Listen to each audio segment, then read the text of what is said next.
While my daughter was eating soup to help her recover after being sick, I looked at the big teddy bear lying next to her. A feeling of unease shot straight through me. Right away, I looked closer at the teddy bear's eyes, and what I found left me speechless. After thoroughly checking, without hesitating for even 1 second, I called 911. And what happened after that completely changed how I see the true face of my family. The people I call Dad, Mom, and my younger brother. Before I get into the details of this story, let me say thank you from the bottom of my heart. Thank you for taking the time to follow this story. Hello everyone. I'm Harold, 45 years old, living with my wife and daughter in Atlanta, Georgia. We just moved here a little over a year ago, and we're still getting started with a new job, new colleagues, and new neighbors. Everything feels unfamiliar, but that's the price my family was willing to pay for peace. The story I'm telling today happened over 2 years ago. Back then, we were still living in Denver, Colorado. It all started with my daughter's 14th birthday, a day in late August, and the unexpected gift she received. That gift was the beginning of tragedies I never thought would happen in my family. My daughter's name is Zoe. She was born 2 years after we got married. Ever since we had Zoe, our lives have been happier, with her laughter and weekend picnics, or family dinners sitting together in the living room watching movies. Zoe is the light of my life, the reason I wake up every morning and try to work hard. Just as in years past, my wife and I organized Zoe's 14th birthday at home. We made a cake, cooked together, and invited a few of Zoe's close friends over for the birthday party. My daughter is a sensible kid.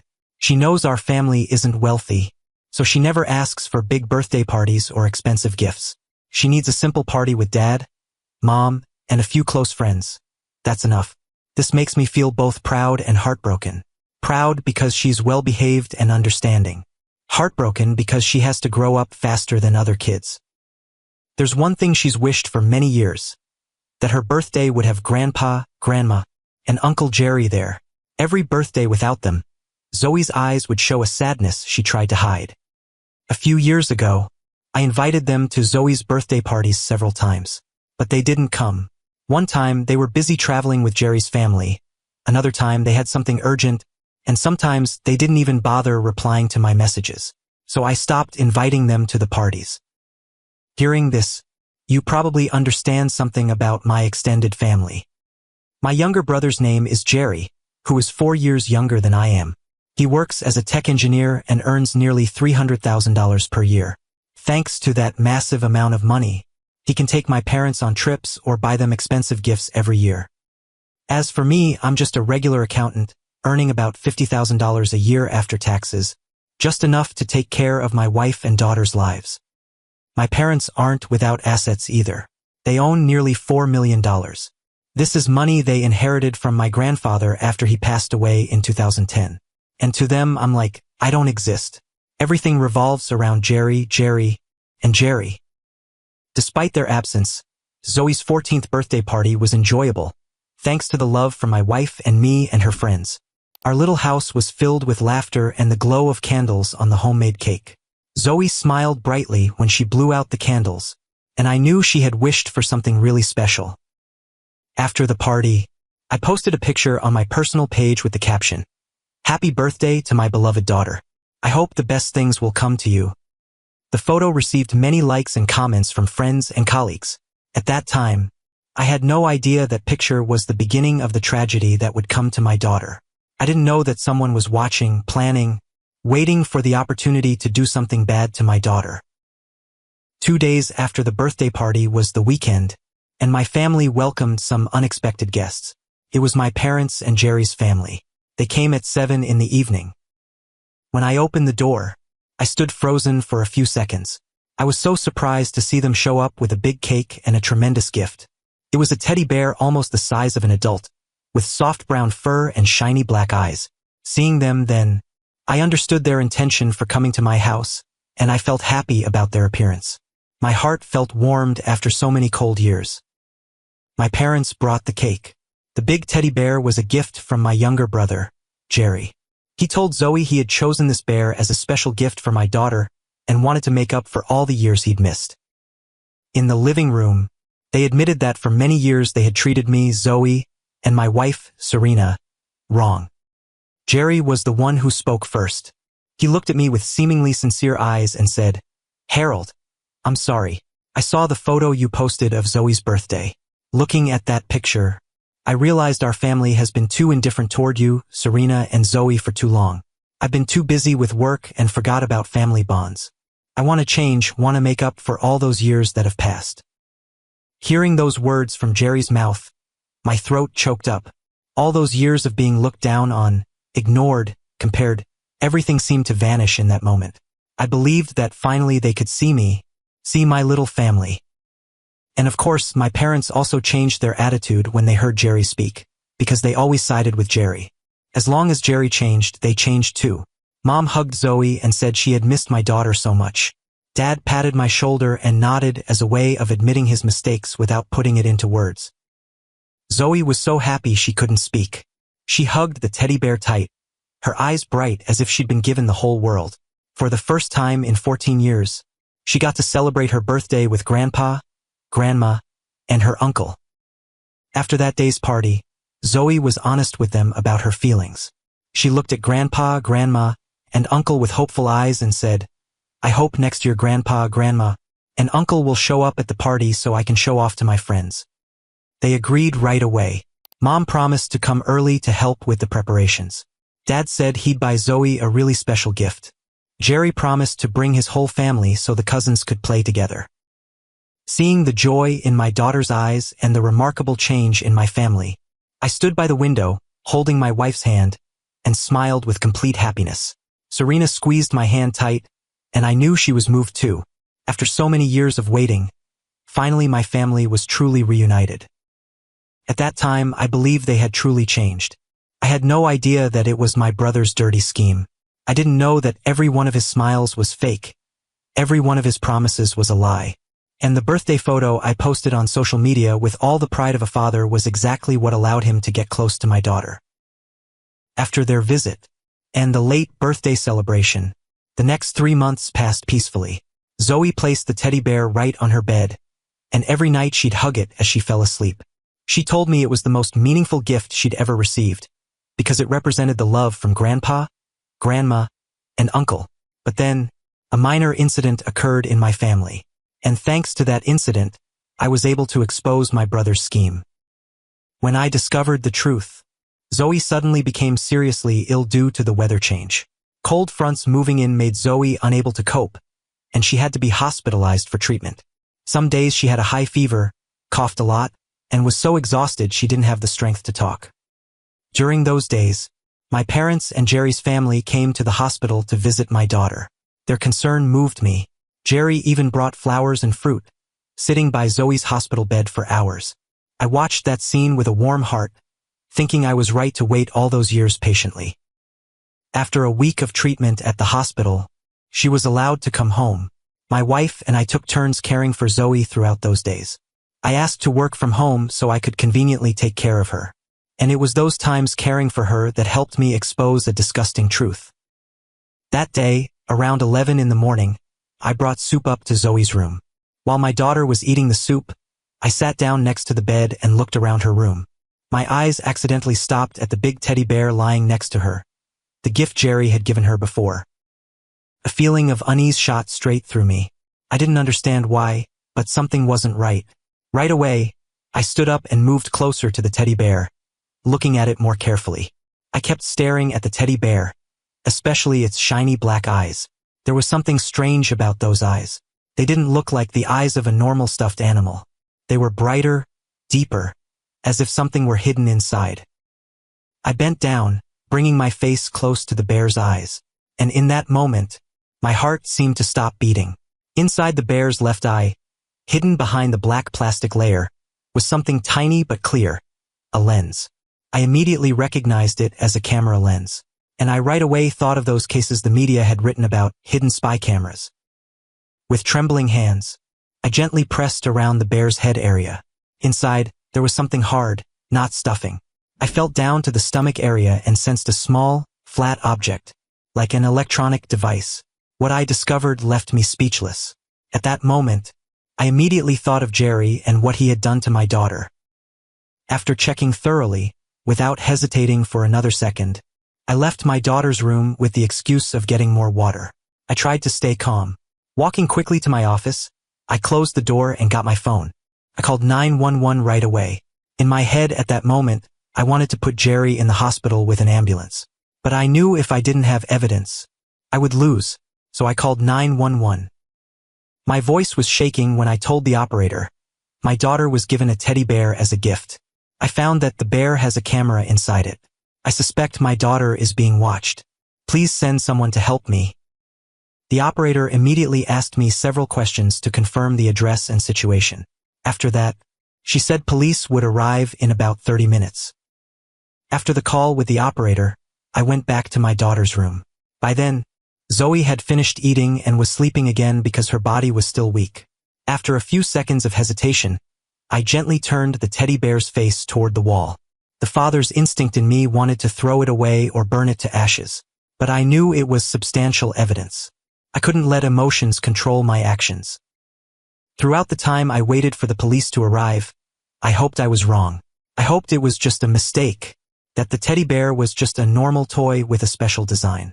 Because if what I saw was the truth, I didn't know how to face my daughter, and I didn't know how to punish Jerry in a way that matched his crimes.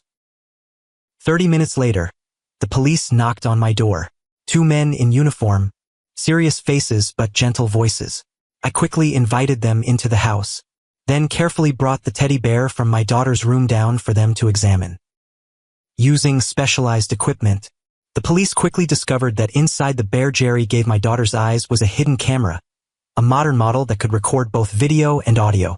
This type of camera could connect to smartphones, allowing the watcher to see everything happening in the room in real time. Right after that, with my permission, they opened the bear's head section. Inside was a complex system with a camera, a microphone, and a wireless transmitter. Everything was skillfully hidden inside the stuffing layer. What I saw left me speechless. That's when I realized Jerry, my own brother, had been watching my daughter. My daughter was only 14 years old, going through puberty, and he had been doing that disgusting thing for the past 3 months. The teddy bear sat right at the head of Zoe's bed, facing her every night when she changed clothes, when she slept, when she did everything private in her own room. Even worse, Zoe is his own niece. This betrayal I can't forgive. After discovering the truth, I reported to the police about who had given my daughter the gift. I recounted the details about that evening, about how Jerry brought the bear over, about his smooth lies. The police noted this as a case of illegal surveillance of a minor, a serious crime under the law. They confiscated the teddy bear as evidence, and also informed me they would go to Jerry's house to take his statement and investigate further. Luckily, throughout the time the police were working, Zoe was so exhausted that she slept deeply and didn't know what was happening. I thanked God for that. She didn't need to witness this scene, didn't need to know the horrible truth right now. After the police left, I sat thinking about lying to my daughter. My daughter was only 14 years old, and if I told her that her own uncle had given her the gift and had been watching her for the past 3 months, she would definitely be shocked. She would lose faith in everything, in family, in the love she thought she had just received. Unable to find a reason, I immediately called my wife and informed her of the emergency. Just 15 minutes later, my wife was home. After I told her everything, Serena cried. She buried her head in my shoulder, her body shaking with anger and pain. Finally, after calming down, we found a reasonable explanation for the teddy bear's disappearance. It was that my wife had accidentally spilled sauce on the bear, and the stuffed animal was being taken to a professional cleaner. After everything was arranged, my wife asked to take the afternoon off and stay home to help me take care of our daughter. As for me, I had more important things to do before the police arrived at Jerry's house. After my wife came home, I decided to go to Jerry's house and give him what he deserved. During that long 20-minute drive, memories flooded back. I remembered my wife's advice. Right from the first days after we got married, my wife had suggested many times that we move somewhere else to live together. She could see the favoritism my parents showed toward my brother. She saw it from the very first days when I brought her home to meet the family. All because my brother was more financially successful than I was. Even though I clearly saw their favoritism, I still wanted to stay in Denver, still hoped that someday my family, my wife and daughter, would be acknowledged and treated well by my parents. After we had our child, I kept thinking my parents would change their minds and would love their granddaughter. But no, they remained cold, still played favorites. And the one who received my parents' love was still Jerry, along with his wife and child. My parents were willing to spend a whole week caring for Jerry's son when the boy was hospitalized with pneumonia.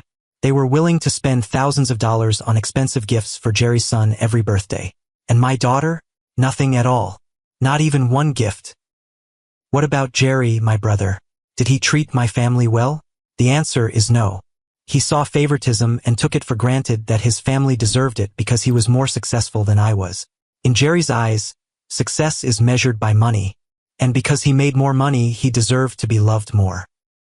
Many times, I brought up the issue of their favoritism toward their grandchildren with my parents.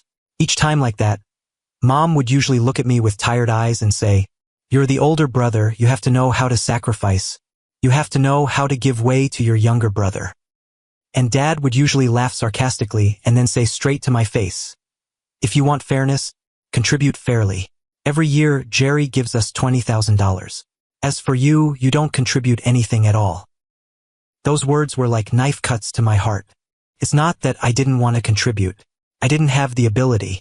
After paying rent, utilities, Zoe's school fees, insurance, and other living expenses, I had almost nothing left over. After each time I spoke up and received their criticism in return, I had to endure it silently. I didn't choose to leave because I wanted my daughter to have her grandparents' love later on. My daughter only had them as her only grandparents, because my wife's parents were no longer alive. They had died in a car accident many years ago, when Zoe was learning to walk. Like that, for 13 years since Zoe was born, I lived with the fragile hope that someday my parents would show love for Zoe. Until Zoe's 14th birthday, my dream came true. But then, my heart was shattered entirely once again after learning what they had done. In that moment, I wished I had listened to my wife. I wish I had moved to another state, things wouldn't have been so terrible. After 20 minutes of driving as fast as possible, I stopped the car in front of Jerry's 4-bedroom house. I planned to wait for him to come home from work to confront him. As soon as I got there, I saw his car in the driveway, and I knew I didn't need to wait. He was home. Maybe he was working remotely today, as many tech engineers do. After a few urgent doorbell rings from me, Jerry came to open the door. Before he could clearly see who was standing at the door, he yelled, "Who's being so rude?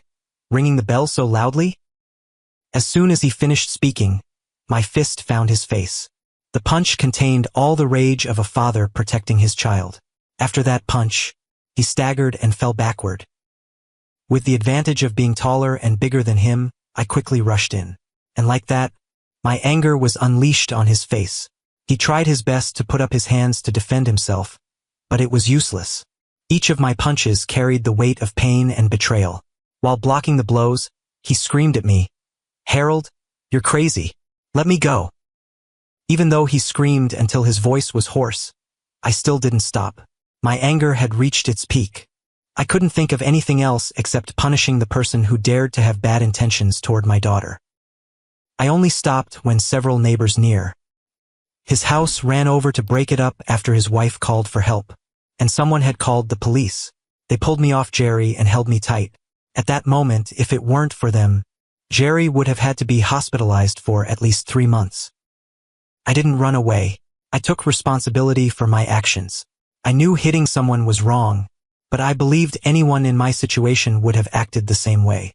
No father could stay calm knowing a pervert was watching his daughter, and that person was his own brother.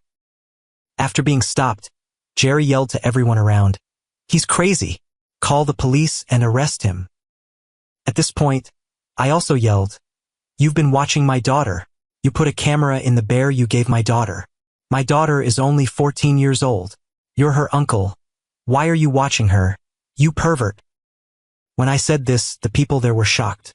They looked at Jerry with disgusted eyes. Jerry immediately denied it, his voice shaky as he yelled, "You're making false accusations. I didn't do that. You're making things up because you're jealous of my wealth." At this point, Jerry's wife also jumped in to defend him. She screamed in my face that I was crazy, that I was always jealous of her husband. Luckily, his son had gone to school, so he didn't witness this scene. While the atmosphere was tense, the police arrived and asked us to come to the station for questioning. As we were getting into the car, Jerry took advantage of the chaos to get close to me. He whispered in my ear with a victorious voice, "I already deleted the software, and the data is gone too. Did you forget I'm a tech engineer? You don't have any evidence." Hearing those disgusting words, I kicked him right in front of the police. He fell and screamed. He hit me. He assaulted me. I didn't do anything. The police immediately intervened. They restrained me and warned me about violent behavior. I nodded, not resisting. I had done what needed to be done. At the police station, I honestly confessed to all of my actions. Jerry, on the other hand, did the opposite. He dodged and denied guilt, blaming me for making false accusations against him. He said I deliberately put the camera in the bear to frame him, just because I was jealous of his success, jealous that my parents gave more love to his family than mine. He acted like an innocent victim, with his swollen face and pitiful eyes. The police recorded the case, announced they would expand the investigation, and said nothing more. 2 hours after arriving at the police station, my parents showed up. They walked in looking angry, and as soon as they saw me, they kept blaming me for destroying the family. Without listening to a single explanation, they accused me of deliberately trying to harm Jerry. In that moment, I realized the harsh truth. They had never loved me. They had never considered me their son. I was just Jerry's shadow, a comparison to highlight his success. Leaving the police station that day, they looked at me with eyes like they were looking at an enemy. No goodbye, no nod. As for me, after that day, I knew they were no longer my father, my mother, or my brother. The blood relationship I had tried to hold onto for so many years had officially ended. 3 days later, at 8 in the evening, they showed up at my house once again. This time, they came to negotiate. As soon as I saw them appear at the door through the security camera, I felt anger surge in my chest. I walked out to open the door, and when I saw Jerry's face with bruises that hadn't healed yet, I lunged forward and grabbed his collar. I wanted to put him in the hospital, but my wife ran out and stopped me. Serena grabbed my arm tightly, her voice serious as she said, "Harold, calm down. Let's see what they want." And then, with the strength of a mother protecting her child, my wife stepped up to face Jerry. She didn't say anything, spit in Jerry's face along with the cold words, "What you did to my daughter is disgusting." Jerry wiped his face, his expression twisted with humiliation. But he didn't dare say anything. As for my wife, she walked into the living room and took Zoe up to her room. First, we planned to hide everything from Zoe, but later we decided to tell her the truth. She had the right to know, and we didn't want her to find out the truth from someone else. Zoe was initially shocked after learning the truth. She couldn't say anything, just sat silent like a statue. Then she cried. She cried a lot, but after that she was stronger than we thought. She wiped her tears and told us she trusted we would protect her, and she would be okay. Her toughness made me feel even more guilty. After my wife and daughter went upstairs, I didn't invite them into the house.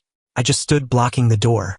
At this point, Mom looked at me with fake pleading eyes and said, "Harold, change your statement. Say you were mistaken. That teddy bear wasn't the one Jerry gave to Zoe." Hearing them say this, I knew they wanted me to change my statement to protect Jerry's reputation. He had a high income and a good life. If this matter were exposed, he would lose everything.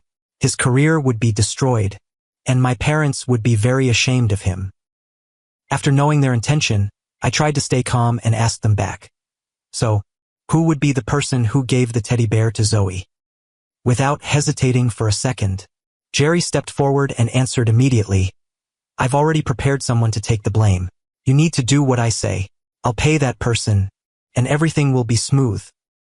I laughed loudly after Jerry's statement, a laugh full of contempt.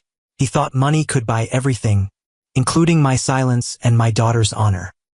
After the laugh, I looked at them and asked directly, "So what do I get for changing my statement?"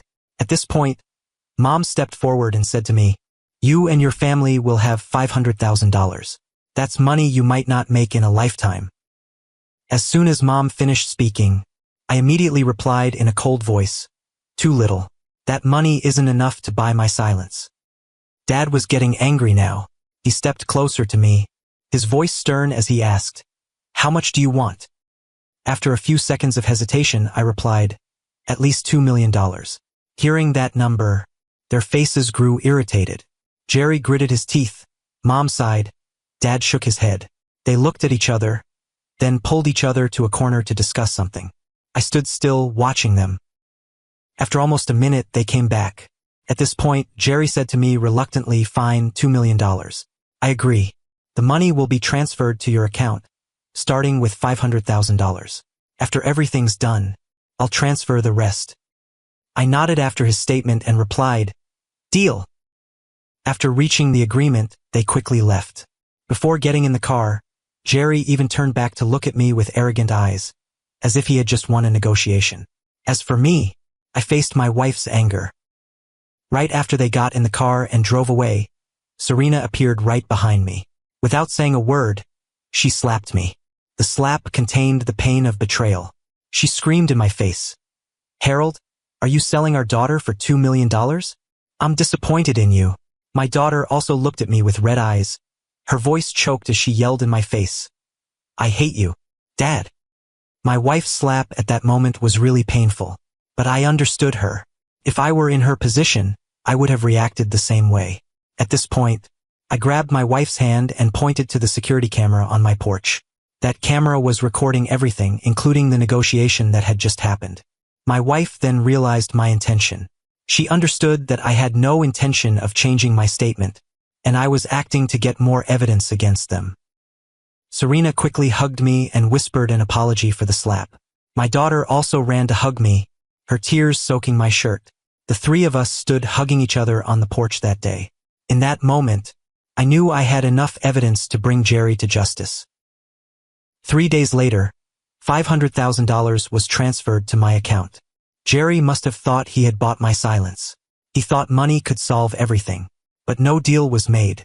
I turned over the video from the security camera to the police the day after they transferred the money, along with the $500,000 he used to bribe me. And my brother, along with my parents, had to go to court. The trial was held 2 months after I discovered the incident. The police couldn't find the videos my brother secretly recorded of my daughter. He was a tech engineer, so he had deleted all the data using specialized software, and the police couldn't recover it despite their best efforts. However, the video from my porch camera exposed him.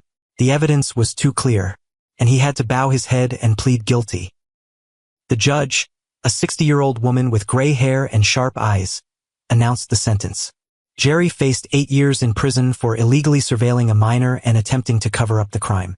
In addition, he had to pay my daughter $700,000 in compensation, including mental damages, honor compensation, and psychological treatment costs. As for my parents, they were also sentenced to 3 years of probation for being accomplices in covering up the crime and bribing a witness. When hearing the verdict, Mom cried uncontrollably. Dad sat silent like a stone statue, his face pale.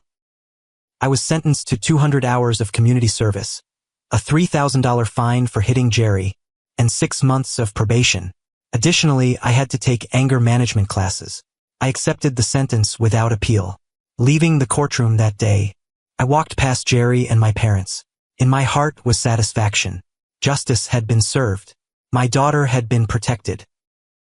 6 months after the trial, after consulting with Zoe, we decided to go to Atlanta and start everything over.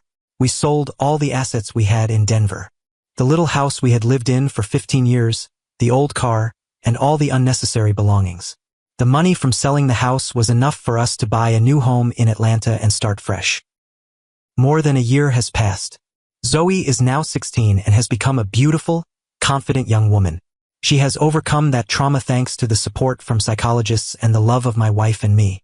But now, she's more careful with gifts, especially gifts from people who aren't close.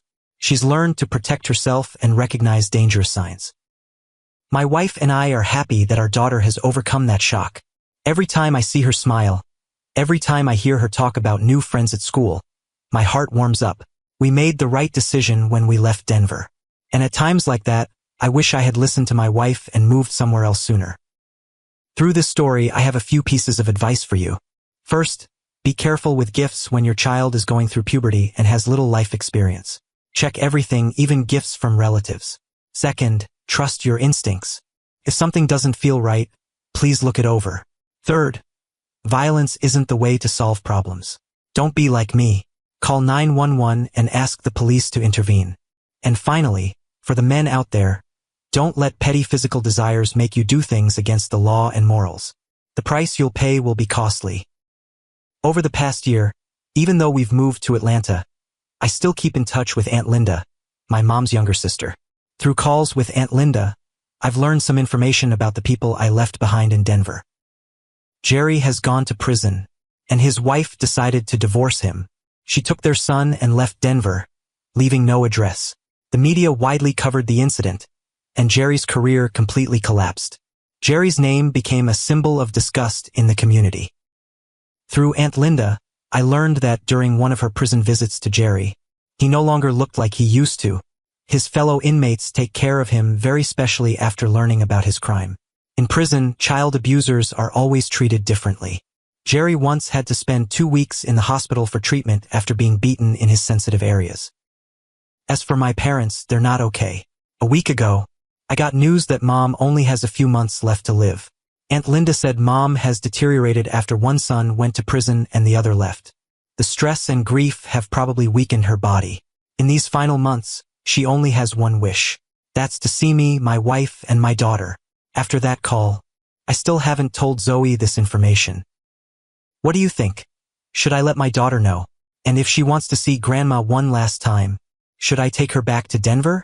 Please give me honest advice in the comments below this story. My story ends here. If this story touched your emotions, please like and subscribe to the channel to look forward to more exciting stories. Thank you for following this long story.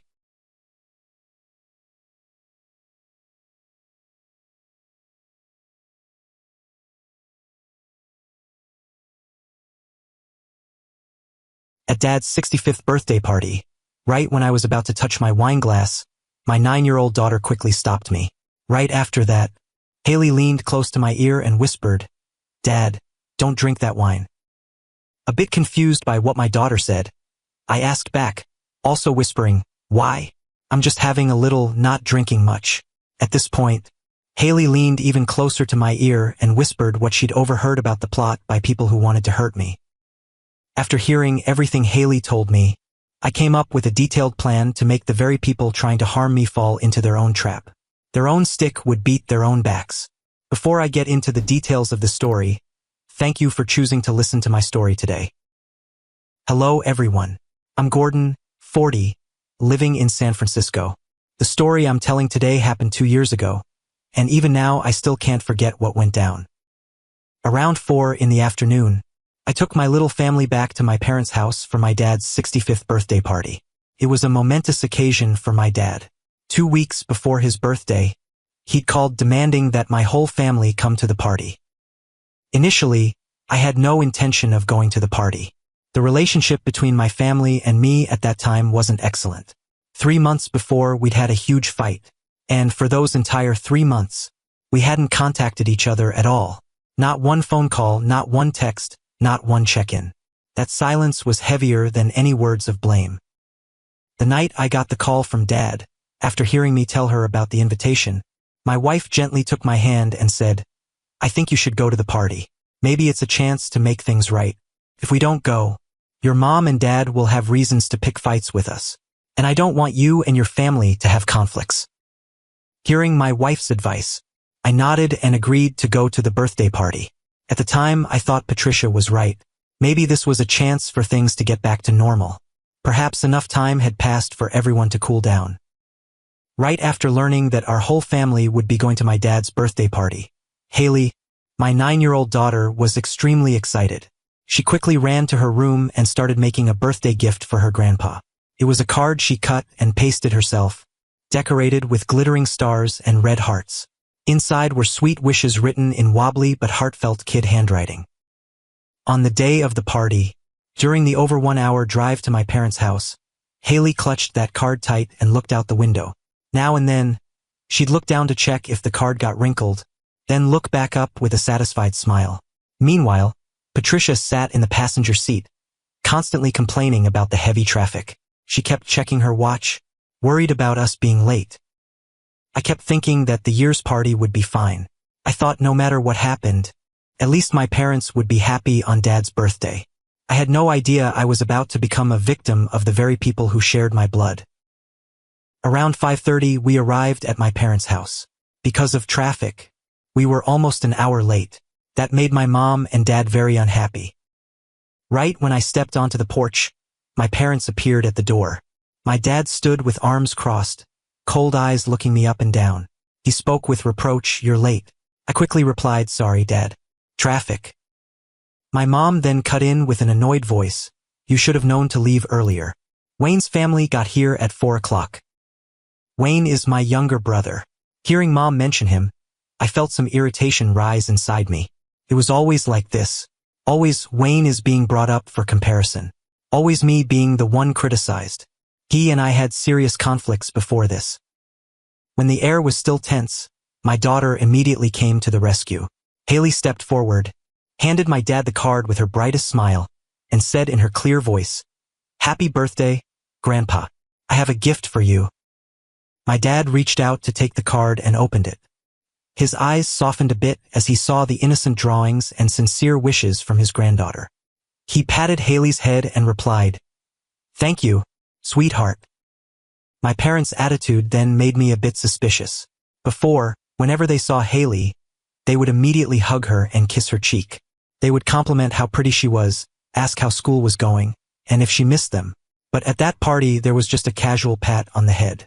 No hug, no kiss, no usual questions. Though pretty surprised by their icy attitude, I didn't question it because I didn't want to make a scene on Dad's birthday. When we just stepped into the living room, a few relatives called out greetings. The room was crowded with about 20 people, including relatives and some close neighbors. As soon as Wayne saw me walk in, he immediately said loudly with a sarcastic voice, "My selfish big brother's here, everyone." Everyone in the room turned to look at him with surprised eyes after that comment. The chatter suddenly stopped. The atmosphere became heavy in an instant.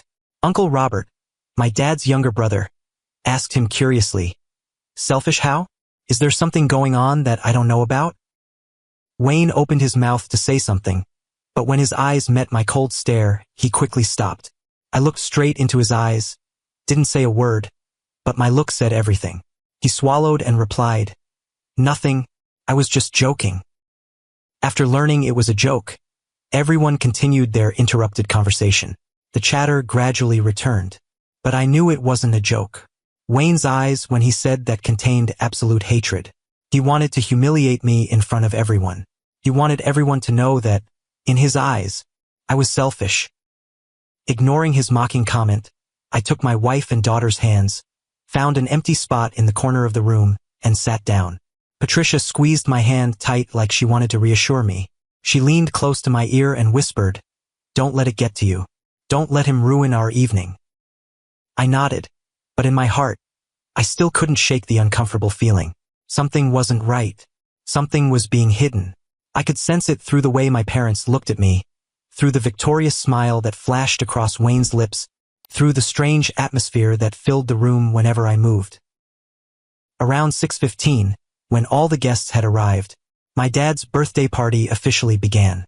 That year's birthday party had one notable detail that couldn't help but surprise me. The seating had been arranged meticulously in advance. Each person's name was written on a small white card, placed neatly on the table at their designated seat. This was the first time at any of our family parties that I'd seen seating arrangements like this. After asking Dad, I learned the person who came up with that idea was Wayne. My dad said with satisfaction, Wayne wanted everything organized more professionally. At the time, I had no idea that was part of his scheme. The seating arrangement wasn't to make the party look more professional. It was designed to ensure I sat exactly where he wanted me, with a plan prepared in advance. My family's seats were to the right of my dad. In front of each person was a glass of red wine already poured. Right when I sat down, I reached for the wine glass, planning to have a little to relax. Right when I touched the wine glass, my daughter suddenly grabbed my arm. Her small hand gripped tightly with surprising strength. I looked at her, surprised by that action. Right after that, Haley leaned close to my ear and whispered, "Dad, Don't drink that wine. A bit confused by what my daughter said, I asked back, also whispering, why? I'm just having a little, not drinking much. At this point, Haley leaned even closer to my ear and whispered what she knew. After hearing everything Haley told me, I was stunned. My body went stiff like stone. My ears rang for a moment as someone had just landed a hard punch to my head. For almost the next hour of the party, I barely touched the wine. The glass stayed full, sitting silently in front of me like silent evidence of betrayal. Despite the guests at the party constantly inviting me to raise my glass, I used health problems as an excuse to refuse to drink. Among the people at the party, there was one person who constantly provoked me with harsh words to force me to drink the wine. That was Wayne, my brother. He said with a mocking voice, "My big brother's so weak now? Can't even drink one glass of wine?" I didn't respond, just smiled and shook my head. Wayne didn't give up. He turned to everyone, speaking loudly enough for the whole table to hear. "You see, everyone, my brother has become a different person now. No backbone. Can't even drink a little wine." A few people chuckled after that comment. I stayed silent. He continued, this time even more sarcastic. "Or are you scared of getting drunk and accidentally saying something? You got some secret you're hiding?" At this point, I looked straight into his eyes and replied calmly, "I don't have any secrets. I'm just taking care of my health." Wayne laughed mockingly, but he didn't push anymore when he saw that I firmly refused. Despite his provocations, I still didn't touch the wine and waited for the right moment to act. After learning about my brother's evil plan, I was going to make him face the consequences. I sat there, smiled at everyone, and chatted as if nothing was happening. But in my head, a plan was slowly forming. After waiting for over an hour, the opportunity finally came. At this point, Wayne stood up and went toward the bathroom. I immediately took advantage of that opportunity. I left my seat, bringing my wine glass with me, and walked toward the table where Wayne sat. My steps were slow, natural, like I was strolling around the room to chat with people. Next to Wayne's seat was Uncle Robert. He was sitting alone, sipping his wine and observing everyone. When I got there, I set my wine glass down on the table right next to Wayne's wine glass, then said to Uncle Robert warmly, "Uncle Robert, can I hug you? I haven't seen you in so long." Uncle Robert was surprised by my suggestion. He raised his eyebrows, looking at me with confusion. But since he'd had a bit to drink and was probably touched by my attention, he didn't refuse. He stood up, spread his arms wide and said, "Of course, come here, son." Right away, I stepped forward and hugged Uncle Robert. When I let go of Uncle Robert, I picked up Wayne's wine glass and raised it to toast him. I smiled and said, "Cheers to your health." Uncle Robert clinked glasses with me and replied, "Thank you, son. Same to you." So I had successfully switched the two wine glasses. My wine glass was now in Wayne's spot, while Wayne's wine glass was in my hand. After greeting Uncle Robert, I quickly walked back to my seat. I set the wine glass down in the old position and poured more wine to fill it up. 3 minutes later, Wayne returned from the bathroom to his seat. He had no idea that I'd switched the wine glasses. To be exact, no one at that party knew what I'd done. When I hugged Uncle Robert, everyone was focused on watching us. No one paid attention to the two identical wine glasses on the table. After Wayne returned to his seat, I raised my wine glass and called out loudly, "Wayne, drink with me?" Wayne looked at me with a mocking smile. Maybe he thought I'd finally given in. He picked up his wine glass and replied, "All right then." My brother finally decided to drink. We toasted from across the table, and both he and I drank the whole glass. I drank comfortably because I knew the wine in my hand was completely clean. As for Wayne, he drank triumphantly, having no idea he'd just drunk the very thing he'd planned to use to harm me. Setting the wine glass down on the table, I calmly observed and waited for what would happen next. About 15 minutes later, I started noticing changes in Wayne's face. He began sweating. Small beads of sweat appeared on his forehead, then more and more. He kept wiping his forehead, but the sweat kept pouring out nonstop.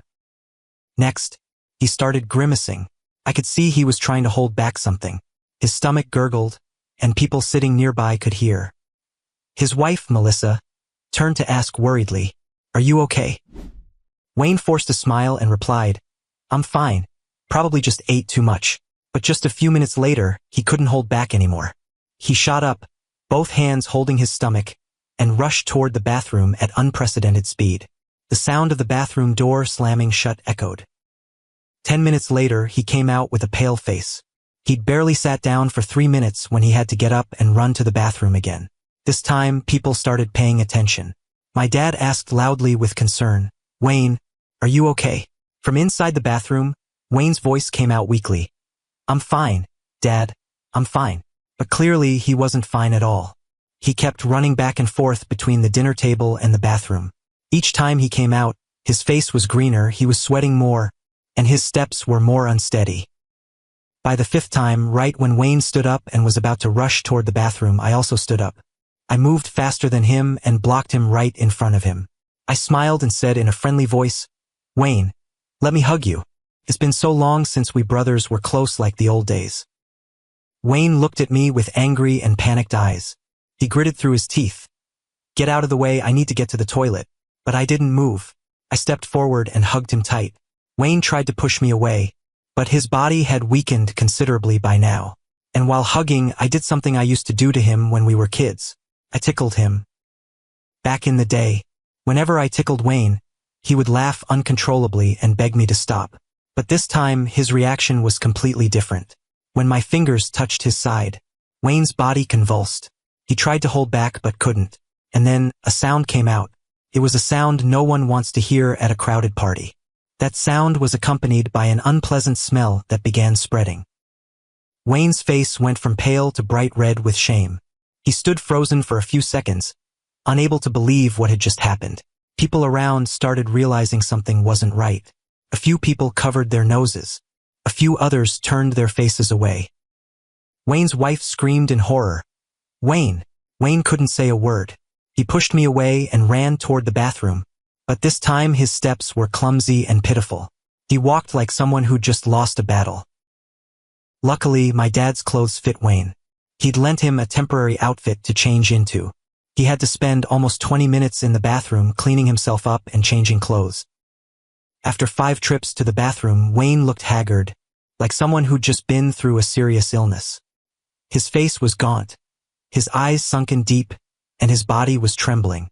He sat in the corner of the room, not daring to look at anyone. At this point, I stood up. I stepped into the middle of the room, where everyone could see me clearly. The room went silent, all eyes focused on me. After getting everyone's attention, I spoke loudly enough for everyone to hear. "I have something to tell all of you. What just happened to Wayne wasn't an accident. It was a lesson for him." Whispers rose in the room. People looked at each other with confusion. I continued speaking to everyone. "Wayne put laxatives in my wine. He wanted me to be humiliated in front of all of you. But luckily, my daughter discovered his scheme." Hearing what I said, the relatives were shocked. Comments like, "What? No way. Really?" rang out from all around the room. At this point, my dad shot up, face red with rage, and screamed, "What the hell are you talking about?" I didn't flinch at Dad's anger. I turned to look at Haley and said gently, "Sweetheart, can you tell everyone what you heard?" Right away, Haley stood up. She was a little nervous, but still bravely stepped up next to me. Patricia took her hand and followed to reassure her. In a clear, sweet voice, Haley told everyone. Before the party started, I went to the bathroom. Someone was in there, so I had to wait outside. I was standing near Grandma and Grandpa's room and heard Uncle Wayne talking to them. Hearing my daughter's words, the room went dead silent. No one dared breathe loudly. Everyone's eyes were focused on Haley. After a few seconds of breathing, Haley continued. "I heard Uncle Wayne tell Grandma and Grandpa that the amount of laxatives in that wine was enough to teach my dad a lesson he'd never forget for daring to refuse to help the family." As soon as she finished speaking, whispers erupted. Everyone's eyes started turning toward my parents and Wayne with disbelief. Not giving them a chance to argue back, I continued after my daughter, saying loudly, "Wayne and my parents did this to get revenge on me for refusing to lend Wayne $35,000 to open a coffee shop 3 months ago." Right after learning the truth, Uncle Robert stood up, his voice full of anger as he asked my dad, "Thomas, is this true? You let your son do something like this?" My dad stayed silent, his face going pale. My mom stood next to him, also unable to say a word. I looked straight into Dad's eyes and continued. My mom and Dad have always defended Wayne unreasonably. From childhood to now, everything I have I earned with my own 2 hands. I never asked them for a single dollar. As for Wayne, everything he has, they gave him. Right away, my dad roared, "You're the older brother, you have to help your younger brother. That's your responsibility." I smiled sarcastically after that comment. I turned to Uncle Robert and asked, "Uncle Robert, has my dad ever helped you?" Hearing my question, Uncle Robert answered immediately, "He's never helped me. I built everything with my own strength. Once before I asked him to borrow money. Back then, he told me I was a man and needed to take care of myself." Uncle Robert's words were like a bucket of cold water thrown in my dad's face. He opened his mouth wanting to say something, but then went silent. The relatives started speaking up. Aunt Martha, my mom's younger sister, shook her head and said, "I can't believe it. Poisoning your own son, even if it's just laxatives, is unforgivable." Uncle Frank, my dad's cousin, also spoke up to criticize. He said to my dad, "Thomas, you've gone too far. You're so blindly biased." Being questioned by guests right in his own house, my dad flew into a rage. He stood up and screamed desperately, "What do you people know? This is my family business. All of you get out of my house right now." After being kicked out by my dad himself, everyone stood up, gathered their things, and left. No one wanted to stay in this toxic atmosphere for another second. Before everyone finished leaving, my dad turned to me with ice-cold eyes and declared, "Gordon, I disown you. From now on, you're no longer my son." Hearing those words, I felt a sharp pain in my chest. Even though I'd mentally prepared myself, even though I knew things could come to this end, hearing my dad say those disowning words still hurt me. However, I didn't show my emotions. I took a deep breath and walked over to where the car keys hung. I took the key ring down and turned back to look at my parents, my voice cold. "I'm taking back the car. This is the car I gave you two after I traded in my car in 2022. Still in my name." My dad angrily screamed, "Take the car and never come back. I'm putting this house in Wayne's name." I looked at him, not wavering one bit, and replied, "Up to you. You can do whatever you want with it. I don't need it." After taking the car keys, I held my wife and daughter's hands and walked out of the house where I'd grown up. My steps were steady, but my heart was shattered. Behind me, I could hear my mom crying and my dad continuing to curse, but I didn't turn around. On the way home, I drove the car I'd just returned to my parents, while Patricia moved the vehicle we'd taken to the party. Haley sat in the passenger seat next to me, silently looking out the window. For the first 20 minutes, no one said a word. There was just the smooth sound of the engine and the wind whistling through the slightly open window. Finally, I broke the silence. I said to my daughter, "Haley, I thank you. If it weren't for you, I don't know what would have happened." Haley turned to look at me. She replied in a gentle but confident voice, "I just did the right thing, Dad. I didn't want anyone to hurt you." I reached over with one hand to pat her head. My heart warmed at the sincerity in my little daughter's voice. My 9-year-old daughter had been braver than many adults in that room. A moment later, Haley asked in a small voice, "Dad, will we ever go back to Grandma and Grandpa's house?" My daughter's question made me silent for a long time. Images from the party just now flashed in my head, from Dad's cold eyes when he declared he was disowning me, to the triumphant smile that had faded from Wayne's lips. Finally, I replied with confidence, "We will never go back to that house." Haley was quiet for a few seconds, then replied, "I understand, Dad. Grandma and Grandpa didn't defend you. They even helped Uncle Wayne hurt you. I think you made the right decision." Hearing her say that, complex emotions welled up inside me. I felt heartbroken that my little daughter had to witness the ugliness of people who called themselves family. But I also felt relieved that she understood and supported my decision, because I knew I wasn't alone on this path. In that moment, I promised myself I would spend my whole life protecting her. I would never let her endure what I had gone through. I would never allow her to feel betrayed by the people closest to her. 3 days after that fateful party, my phone rang. The screen showed my dad's name. I hesitated for a moment, then decided to answer. Right when I picked up, my dad's voice was already screaming through the phone. "You dare ask for the money back? You ungrateful bastard!" I stayed calm and replied, "The $52,000 I lent you and Mom in 2019 and 2020, when the pandemic hit. I have the loan text messages and the transfer records. That was a loan, not a gift."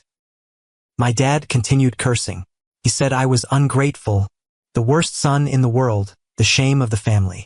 I let him say everything he wanted to say. When he stopped to catch his breath, I spoke coldly.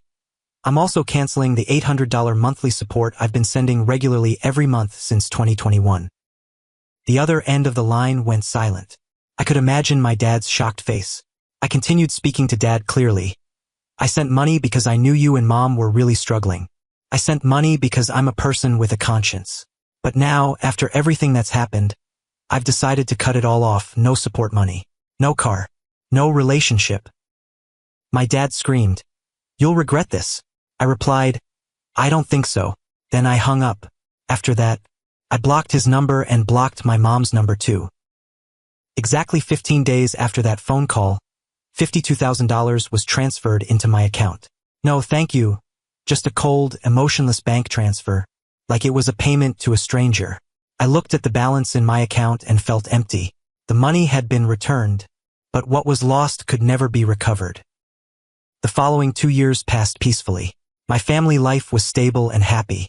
Haley grew up healthy and bright. Patricia and I still loved each other as much as we did on the first day. My work was going well, and we moved to a bigger house in a better area. I barely thought about my parents and Wayne anymore. They became part of a past I wanted to forget. But then, 2 months ago, that past came knocking at my door. It was a weekend afternoon. I was sitting in the living room reading a book when the doorbell rang. Patricia went to open the door and called me with a tense voice. "Gordon, come here." I walked to the door and was stunned to see 5 people standing on my porch. My dad, my mom, Wayne, Wayne's wife Melissa, and their son, a boy about 6 years old. They all looked haggard and tired. My dad, the man who was once proud and tough, now stood before me with pleading eyes. He spoke in a hoarse voice. "Gordon, I need to talk to you." I stood still, didn't invite them in, just asked, "What's going on?" At this point, Wayne stepped forward, his face pale, and said pleadingly, "Bro, I need your help. Help save the house." They told me the story. Wayne had opened the coffee shop as he wanted, but the business failed miserably. He had no management experience, didn't know how to retain customers, and wasted money. The coffee shop closed after less than a year of operation. But that wasn't the worst part. After the coffee shop failed, Wayne wouldn't give up. He convinced my parents to give him money to invest in stocks. And my parents, with their blind favoritism, agreed to mortgage the house to the bank to get $450,000 to give him. But Wayne lost. He lost repeatedly, one time after another. The $450,000 vanished in less than 8 months. And now, the bank was threatening to foreclose on the house because they couldn't afford to pay back the debt. I stood there, listening to the story without a bit of sympathy. When my dad finished telling it, he looked at me with pleading eyes, hoping I would soften. But I just shook my head and said bluntly, 2 years ago, you disowned me. You said I was no longer your son. Now you come here asking for my help? What do you think I am?" Wayne quickly stepped forward, his voice trying to sound calm. He said to me, "You can buy back the house for $600,000 and rent it back to my family and Mom and Dad. I'll pay $1,000 in rent every month. That's the best solution for everyone." I looked straight into his eyes, without wavering, and asked back. "Spend $600,000 to buy a house, and rent it back for $1,000 a month? Come on, be smart, Wayne.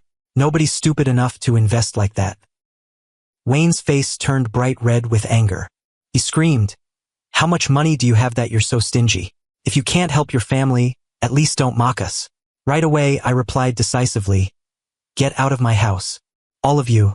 If not, I'm calling the police." Wayne turned and left, dragging his wife and child with him.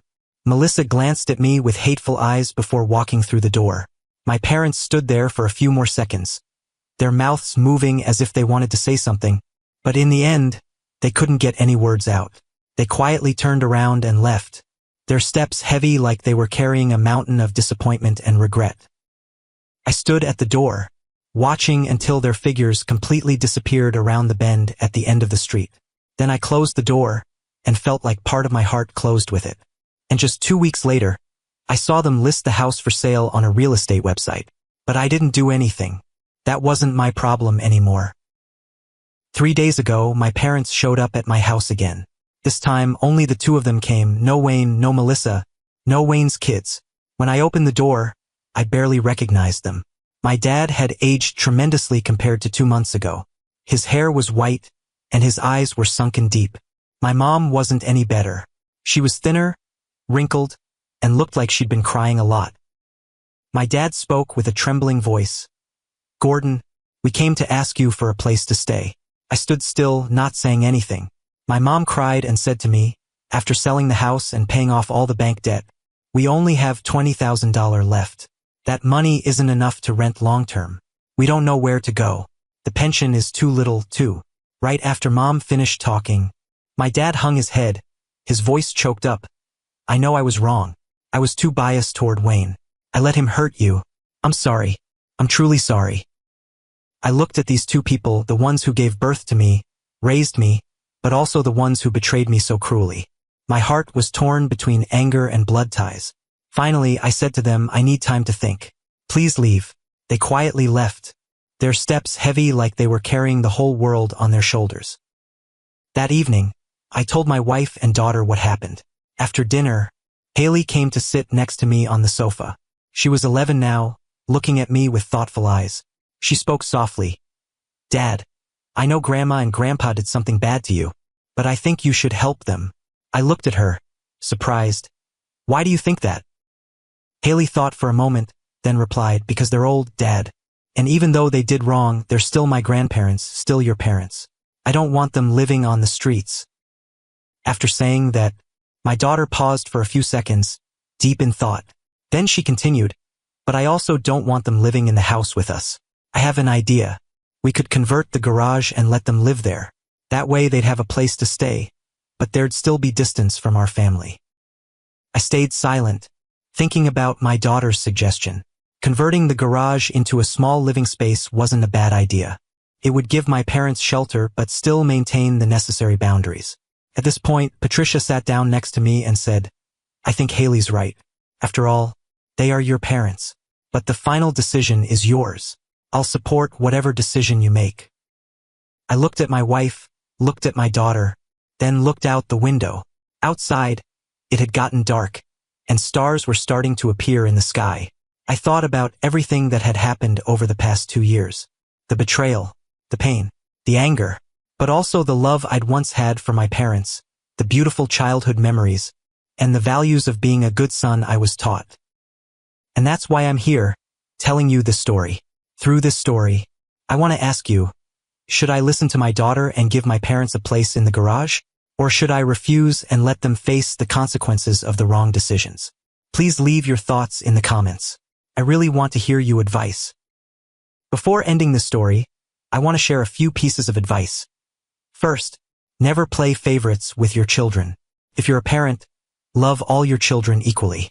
Don't let favoritism destroy family relationships. Second, never intend to harm others, even if it's just a prank. Wayne thought putting laxatives in wine was just a way to teach me a lesson. But what if it wasn't laxatives? What if it were something more dangerous? The consequences could be irreversible. Never mess with other people's health and safety. Third, always listen to what your children say, and trust your kids.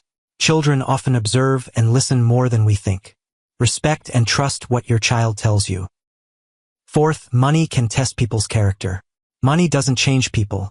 It just shows who they really are. Be careful with people who only come to you when they need money.